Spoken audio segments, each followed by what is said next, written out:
Genuine hard work never goes unrewarded. Beautiful. I mean, for every action, there's a reaction. That is the reaction to hard work. If you work hard at something, the reward is going to come in some form or another.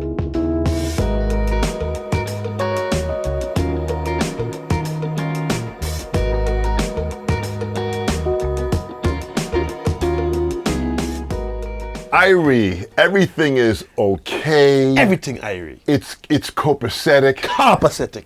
Calm as calm can be. You done know. DJ Irie, you totally personify that at such a high level. Man, I appreciate it, man. And what you are doing with your career and all that you've done, even with the Miami Heat and what you have going on, it's so exciting that you've taken this DJ element to a whole different level as an instrument. Yeah, And yeah. we've had drummers and guitar players and bass players and piano players and vocalists and writers. We've had so many different people.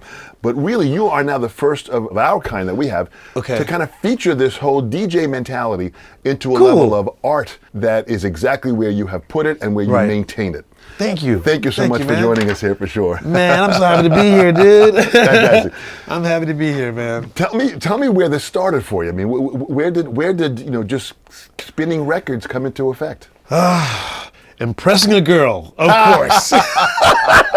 No lie. I'm going to try to give you the short version of this because there is a long version.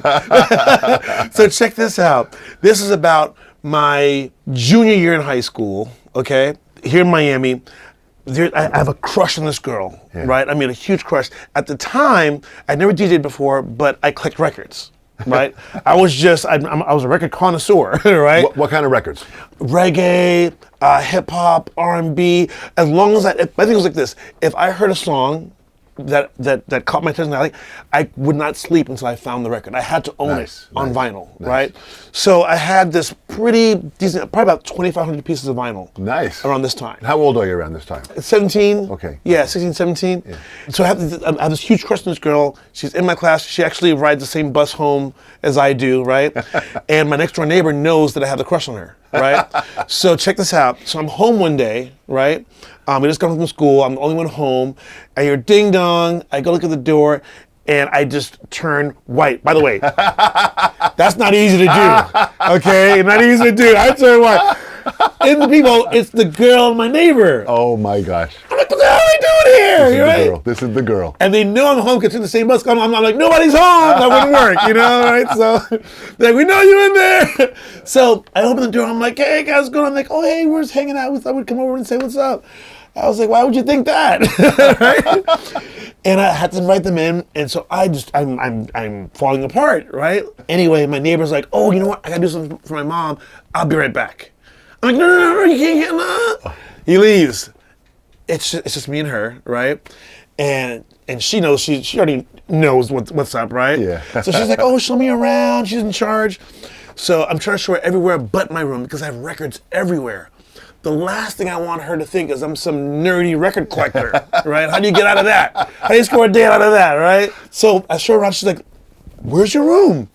I was like, "Room? Like, what do you mean? I sleep on the couch." She's like, "Come on, let me see your room." And I'm like, you know what?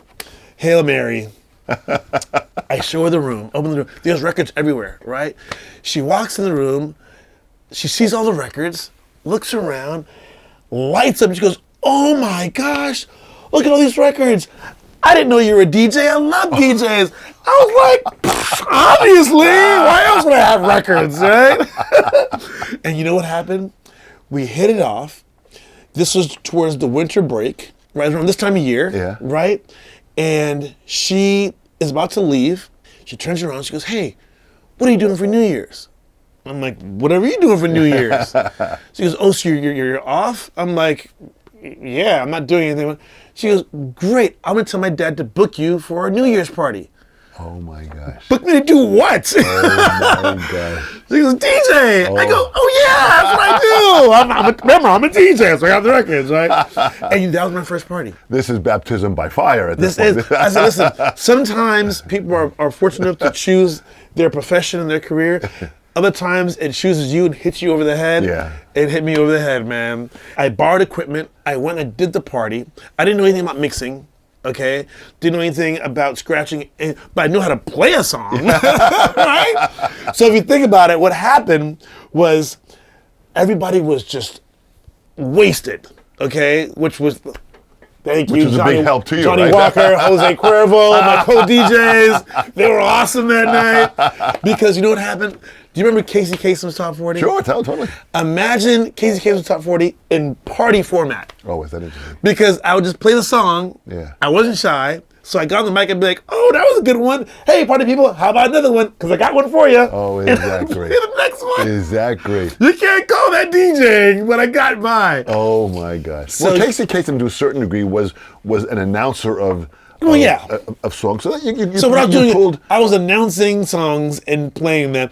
Listen, my definition of DJing is much different. I know you have radio DJs, now. whatever. Yeah. But I mean, listen, as the art form, there's a lot more technicality. You know what I'm saying? But that's what I did my very first gig, and it opened up more doors. But the good thing about that experience was I knew I had talent and the gift of reading the crowd and knowing what they wanted. Right, which is really important. Yeah. And I knew the rest was learning, right? So I could just sequester myself in my room, right? Yeah. And just beat mix and scratch and juggle, do all those things and like get it down pat before I were to go back out again and show the world my talent. So you knew the songs really well. Yes. So you knew where I had an incredible vocabulary of music. And I understood the music as well. So I understood the breaks and the intros and the bridge, you know what I mean? So you knew when you could cut and edit and move and shift and scratch. No one had to teach me that. It just came to me. Because it felt right. Yeah. You know what I mean? Yeah. It just came to me. It felt right. I just had to get the skill part down, you know? But, I like clarifying the art form of what's happening with DJ because this is really a part of the fact that it is now fully accepted that it is an instrument of its own. It is. And the gear that you need. So, I mean, that first time you had probably just a turntable and a microphone, and thank you very much, you were off and running. Exactly. Now you've got probably several turntables. You've got a whole different rack of how it's evolved. Absolutely. The instrument has evolved, right? It has. If you think about some of the greats, especially in the hip-hop genre, Pete Rock, CL Smooth, Gangstar with DJ Premier, if you think about some of their biggest records, there's cutting and scratching on the actual record. You know what I mean? That was put out as the single, right? And you hear it all come together. And if you took that out of the record wouldn't be wouldn't have the same essence. You know what I mean? So just as they have drums on there, and just how they have cymbals and hi-hats and keys and all that, you know what? That turntable brought something special to the record as well. Absolutely. And much like a percussion instrument, when you think about a percussion instrument, me being a drummer, but when you have congas and you've got all different the array of tamales and bells and all of that, those sounds they're just sounds. They're sounds. It's organized. I always say, as a drummer, I hold wood in my hands and I hit metal and plastic and I make noise. And I make money when I organize the noise. Exactly. Well, what you're doing is really just that. These are sounds. It certainly is. It certainly incredible. Is. It certainly is. And it's just manipulating those sounds, because we're taking a record that has percussion on there, right? That has all these different instruments on there, and we're just manipulating it to create a whole different arrangement of sounds. Right? That's what really captivated me. So talk about the gear for a second, because the gear now that you use, what kind of gear is used? It's intense now, right? It's intense. It depends what direction you want to go, right? Because nowadays with the technology, DJs can choose the efficient route, right? And literally just, take a flash drive, around and plug into a CDJ, at the venues, right? Or you can just have everything on your computer, and carry a laptop around and use that as your interface, right? Me, because the art form of it is so important, I still keep it on SL 1200s techniques. You know what I mean? Old school, man. And the best thing about it is, I think the sweet spot is when you can, mend the analog with the digital, right? And come up with a efficient and convenient solution, right? So I use Serato, right? So all of my music is on my laptop, right? But I still use the turntables as a controller / interface, right? So I'm still doing all the same movements and all the same controls. The only thing that I don't have to do is change the record, right? So I'm like, sign me up for that deal. Now, what kind of music? I mean, you must have access to an insane amount of songs. I mean, you were involved with hip hop and R&B in the early stages. Yeah. But have you widened more to? Well, you know what? I want to say that hip hop and R&B kind of gave me the opportunity to open the door, right? Yeah, yeah. But I was already well versed in a number of genres of music because of my household. I tell people I grew up in a musical household. Not that anyone played any instruments. It's just there was always music in the household, great. right? And what kind of music was played? Well, we'll say we didn't have a TV room. We had a music room. Nice. Okay? Nice. And my dad would actually gather the family together to listen to music. Nice. Right? We would sit around this amazing stereo. I mean, these speakers were, from the floor to the ceiling, okay? And we would just feel it, and we would listen to Bunny Wailer, Peter Tosh, right? Stevie Wonder, Marvin Gaye, the Beatles, Rolling Stones, you name it. And you just sit and listen as a family? Yeah, we'd listen. Fantastic. And I would be like, yeah, Dad, you gotta play that again, And you know what? It got to a point where, my brother was kind of like, oh man, that's old stuff. But I'm listening to the music and I'm hearing, sounds and rhythms and lyrics that this is incredible. This is not like the stuff that is coming out right now, you know? Yeah. So I really took to it, and to the point where, I would try to get home as fast as possible before my parents, because I would go there, sneak and listen to the records myself, and just vibe, And then, and the best part about going to school in Miami was the diversity, because the groups that I would hang out with, my Latin friends, I'd go and hang out with them, and I'd listen to, bachata and salsa and all that, and I'd get to know the groups and the names and all that, and it was amazing, and I love what I was hearing, and then I had, my Caribbean crew, I had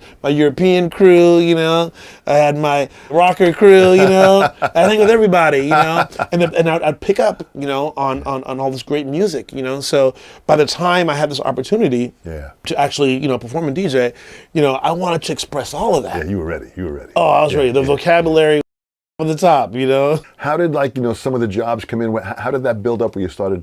Right. Your name was getting out. People were hearing about what you were doing. How'd that work out? I'd say it wasn't Instagram. Yeah.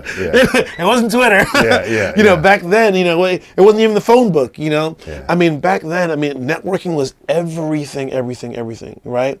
And I was very fortunate that party I just told you about, right? Yeah. The girl's dad was the general manager of Planet Hollywood. Oh my gosh. Okay? How beautiful is that? And he ended up calling me back and saying, hey, listen, everybody had such a good time. I have an idea. You should come and DJ at Planet Hollywood. I go, you do what I did at the house or DJ? Because they're two different things. Yeah. He's like, no, just come out and just do your thing, And that led to the skating rink, right? Because I was working as a floor guard at the skating rink, right? And they had just fired a DJ. And the talk around the rink was, oh man, Ian, he's DJing at Planet Hollywood, because that's the biggest thing ever, And I was like, well, yeah, it's just the weekends, So they fired the DJ. I said, wait a minute, why are you a skate guard? Come DJ over here, right?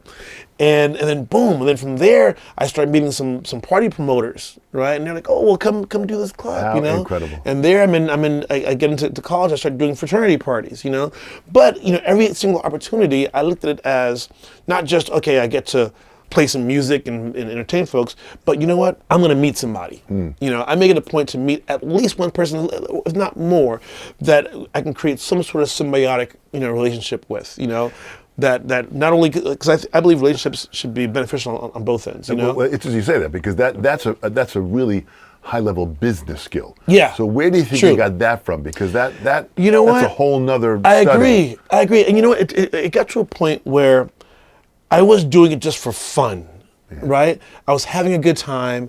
I was making some money.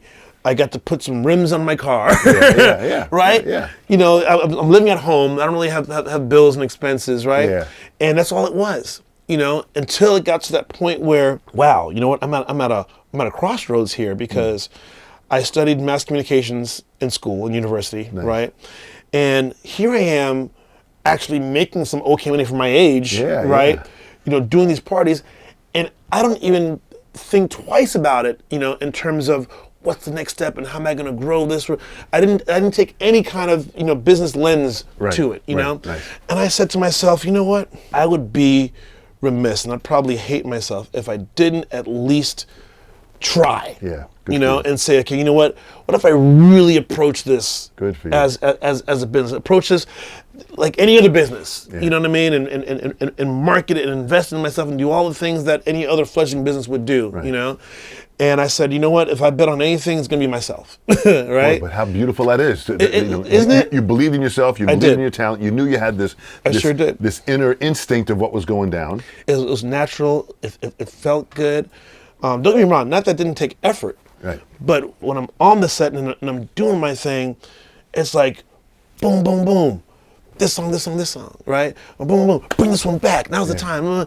And that stuff just comes naturally. You know what I mean? I'm like, man, this is what I'm meant to be doing, you know? But look at that. There's a certain instinct that was almost embedded in your family gatherings of listening to music. Right. That when you heard songs come on, it's almost like your mind was already processing. Yeah. This is really fantastic. It's crazy. Yeah, seriously. It's especially when you're in the zone. And every DJ is different. Everyone has a different approach, you know.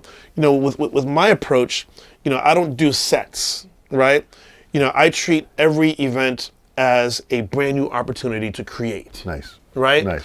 And so I approach it with a blank slate. Nice. Right? And I might figure out the first song, and then from there we go. Right? Sometimes, and it really depends on my mood and what's going on in my head, whatever. Sometimes I'll pick a song, I'll play a song, and then it's like, what am I gonna do next? Nice. And I'm searching through whatever, and then this one, right? And then that's when you're DJing. But then when you get into the zone, and you're on fire, you're playing a song, and you're already 2, 3, 4 songs ahead. Absolutely. Right? And it's all going on in here, like, oh, shoot, this breakdown's gonna sound great with this, and then the party is like a half hour ahead in your head, right, and you're just executing. You're speaking like a jazz musician, right? Where you're in the moment, in the now. You're playing from your gut, and you're just kind of going with the feel of the audience. Exactly. That's really kind of weird. It's magical. It really is. Absolutely. It is. It's magical, especially when there's songs you may have played in a long time, but it just pops in. Yeah. And it's like, no, hey, I know you got the hands and all that stuff, but the brain's saying, this is going to kill it. Nice. Yeah. And you go with it, and then you see the reaction, you're like, oh, man, I didn't even think about doing that, Fantastic. But this is improvisation at its best. It is. When you think about it, and it doesn't happen every night. Right. Well, and every jazz player will tell you the same thing. Right, yeah, it doesn't happen every night, you know. But when it happens, there's a real high there. Oh gosh, it's just nothing like it. Yeah. There's nothing like it. But this is really the art end of it, which I'm so impressed with, because that's really what this is about. It's about taking this level of DJing to another higher level of artistic expression, right? Where you are allowing the moment in the now of that event to dictate what you'll express. What's going to happen? Yeah, exactly. Exactly. And it's in tune, right? Because you could probably get that moment all day in a mirror. Yeah. Right? Because you have an audience of one. You know? Yeah. But when you have that audience of 1,500, 5,000, 20,000, right? And you're going, that's where the magic happens. Because you are neurologically plugged in to all of these people who are on the same wavelength. You know what I mean? And it's unbelievable. It's amazing because you have to almost kind of find the common denominator of bringing that many people to the same place. And that's where the work is. Yeah, that's big time. So you got to work to that point, and once you get to that point, then it's magic. Yeah. Right? The work takes getting to that place, and when you get there, and you know when you get there, right? From there, it's just magic. So with Miami Heat, when you're doing that, how do you map that out with? What I just told you right now, you can just crunch that up and throw it away. It's a whole different game. It's a whole different game, right? Because you don't have a runway. What I was talking about before, you have that runway. You build. You're building. You're going on a journey. This one, it's boom. It's a hit. Yeah. It's a hit. It's a hit. It's a hit. You're there. You gotta. There's no runway. There's no. Okay, let's build up. You gotta. It's a trillion. Well, these are those jets that have the engines that turn. Right. The jet just goes up. That's it. That's it. No runway needed. But the magic comes in, and this only comes. I mean, for me, I've only learned this after years of being there. Right, is when you can understand the flow of the game, right? And predict how people are going to feel when certain things happen, Right. and then match that to a soundtrack. Right. That's the magic. Yeah. Right? Yeah. So, Dwayne gets a big block, and then it's in the fourth quarter, and there's X amount of time clock. All these things are processing, right? Oh, we're at 1 trillion, you know what I mean? Yeah. Boom, hit this really, really big sing-songy, hand-clappy song, whatever, and everyone's gonna jump in, right? Nice. Or, you know what, it could be the other way around, right? The other way around, and all the air is let out of the arena, and you gotta do something to get some sort of energy and vibe back in, because the players feed off of that, So now it's a completely different, sorry the pun, ball game. Yeah, absolutely, totally. Because now you're really just, providing the soundtrack to the mood and the vibe and the feelings of what's happening in this sports game. Well, you have to be so aware of that moment of what's happening, and then you have to have dialed in your mind. You have to have that resource, that library of information of tunes, where you want to go with that. So what I do is I cheat a little bit, right? So what I do is I set up like 3 scenarios, right? Smart. Because I set up like 3 scenarios because it could be this, could be this, could be this, depending on what the mood is. Right. And then boom, whatever's I got it right there. Smart. I'm ready to go. Smart. But that's part of the business side. You've set yourself up so you know that you're not caught off guard, so to speak, and no pun intended exactly, either. Right. But here's the key thing. Yo, we are the pun kings, man. You have a real iconic sense of business, a natural business sense. Yes. That allows you to. So how do you organize that business side of organizing events and gigs, and how do you manage all that? So what I did? I'm the product. Right. And I'm no different than any other product you find on a shelf. Right. And as a consumer, right, if you're shopping for something, you're looking for quality, right? Yeah.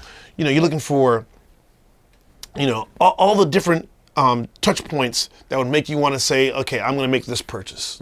Right? And that for the manufacturer or whatever, they're all competing to get as many of those touch points as possible to win over the consumer. Right? So that's how I looked at myself. I said, okay, I'm the product, right? How do I make sure I have all of those touch points as best as possible, right? So that the consumer, they have no reason to say, I don't know if he's the right guy, right? I want to take away all doubt, you know what I mean? Nice. And that's the package that we're selling. So you have a palette of a little bit of everything.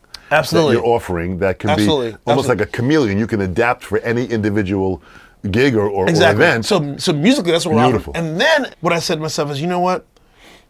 An event planner, they have so many things to worry about, right? Yeah.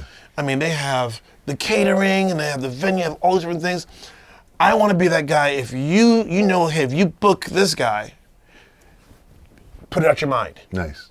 You got to worry about it. Nice. He's going to be on time. Nice. He's going to be professional. And he's going to put on a great show. What else could you want? And then after that, cool. We had a great event, great experience. There's follow-up, right? Reach back out, see if there's anything that we could do better, right? Yeah. See if there's anything that we can help them with, right? There's something else down the line that we can probably, be another resource for, Beautiful. Boy, you're covering all bases. Yeah, because I said, no pun intended. Yeah. Because you know what? Really? Look at any of the other successful, Fortune 500 companies out there and their salespeople, whatever. Yeah. These are all the same practices. Absolutely. Right? So why shouldn't I adopt those practices? But this is brilliant. This is absolutely brilliant. Are there any other DJs that, as musicians, we have people that influence us, that we listen to some of the past greats? Yeah. Is there anyone that has inspired you, or you learn from, or you listen to? Oh, absolutely. Absolutely. I mean, so many, but probably the 2 that I would want to mention now, because it goes back to my approach. Right. Mark Ronson and DJ AM. Right. And the reason is, before I got to learn about these guys and what they were doing, when I'm performing in a certain venue, right, or a certain audience, that I have to stay within this realm, right? And okay, because I'm here and people like this, cool, then I'm just going to be here. Right. Even though I know all this. I'm going to I get to be here today. Right? Interesting. And listening to them gave me that confidence, right? And unlocked a whole new level of creativity that, you know what? yeah, these folks might be here, but guess what? Take them on a journey in these other places as well. Beautiful. Right? Beautiful. Don't be afraid to do that. Be inclusive with I'm inclusive with my audience, right? I'll play for anybody, but be inclusive with your music as well, right? And that's opened up a whole new level of creativity. Yeah. And they're the ones that really gave me the confidence to do that. Well, that's beautiful to have that level of, it's almost like we need like a tree. Yeah. In the DJ art form. Yeah. You need like a tree to kind of like, who was the first and kind of where it came from. Oh man, and you know what? There's so many different things because you have the DJs that are just like incredibly skilled, right? And incredibly technical, right? I mean, you put them in the biggest nightclub, whatever, it won't translate, Yeah. But put them in a battle or whatever, it'll just be the greatest thing ever. Right? And then guess what? You put the biggest club DJ in that battle, and they're gonna fall flat on their face. You know what I mean? Yeah. So there's so many. There's guys that are just like, you know what? They just want to hide behind the shit. They're incredibly skilled and can rock a party, but don't put them nowhere near a microphone. You know what I mean? Other guys, you know what? They're just pressing buttons, but they're making the vibe because they're on the mic. Right. You know what I mean? They're making the whole vibe. Right. I mean. And there's pioneers of all these different aspects, and all of them, have influence, Well, it almost seems like there's almost like a book inside of you to start to put this together. Yeah, Think about that. Yeah. Think about this here. If you could organize a book of step-to-step process of who came before, the evolution of it all. That'd be pretty awesome. Interesting, and then put that together under your name. I think this could be something very, very helpful for the next generation. So we're not going to show this because we're not going to have me take this idea, so we're just going, you know what I'm saying? We're going to keep, we're going to edit that out, what I mean? Keep that between us. This is all you. This is all you for sure. DJ, we have these young musicians that kind of watch us and they look at what we're doing and they're involved in the music industry, and we've displayed so many different types of areas of the music industry for them to be inspired from, as they will be inspired from this conversation. Right. In closing, what would you say to this next generation that's watching this here, that's listening to your voice, that the sound of your voice can give them maybe some hope and some direction, right, to how they might want to find themselves, that maybe they might be, they might be able to find the DJ art form as their soul and their passion? Well, I'll tell you, the first thing is this. It's not easy, okay? Yeah. No matter what anybody tells you, no matter, the glitz and glamour, you see on TV, or wherever, get it in your mind right now that it is going to be challenging. Yeah, right, okay? Right. So when it's challenging, it doesn't discourage you because you expect it. Right. You know what I mean? Right. It is going to be tough. Yeah. It's not only tough, mastering whatever you want to do, right? And you have to be sure to master it. But then it's going to be tough to convince people, hey, you know what? I've mastered it. Give me a chance. Great. Great. It's all tough. Yeah. It's all tough. You have to have resolve, right? You have to have resolve. I cannot tell you how many, especially artists, but DJs as well, that have literally just willed themselves into success. Yeah. I am so serious when I say this. I mean, people that don't even have incredible talent, right? Yeah. I say this all the time. Hard work beats talent any day. Yeah. That's a fact. Yeah. It's a fact. Don't get me wrong. Talent is an incredible thing. When we can harness that talent and put hard work behind it, the world is yours. Yeah. The world is yours. Absolutely. But hard work beats talent any day. For the person that's just going to sit back and say, hey, you know what? I got talent. I'm going to chill. And you put them next to that person that's ready to grind it out and hit the road night in and night out and do whatever it takes to make it happen. Yeah. I'm betting on that horse. Good for you. I'm betting on that horse any day. Good for you. So I mean, really, that's what it is. Because I think what's happening these days, everything's so now and so instant. Yeah. And the instant gratification. I feel like for a lot of the younger generation that's coming into it, that they get too easily discouraged. And that gold is right on the other side, and sometimes they're almost there, and they throw it in before they. Well, you know what? If you just pushed a little harder, you would have been there. Yeah, right. You know what I mean? And another thing too is that you got to remember is that when you take that journey, right? Here's what I think about when you want to give up. You're not just giving up at that moment. Everything that you did leading up to that, every step you took, every investment you made, every investment that people made in you. Yeah. You're giving all of that away. Yeah. All that's for naught. Yeah. All of it. Yeah. And people don't really think about it. They just think about the moment, right? Yeah. So if you had all of this, think about everything you're throwing away and then consider if you're going to go forward, right? Beautiful. Because you don't want to throw that away. Beautiful. You know, Beautiful. it may take a whole other cycle of that. It may take 10 other cycles, whatever it takes.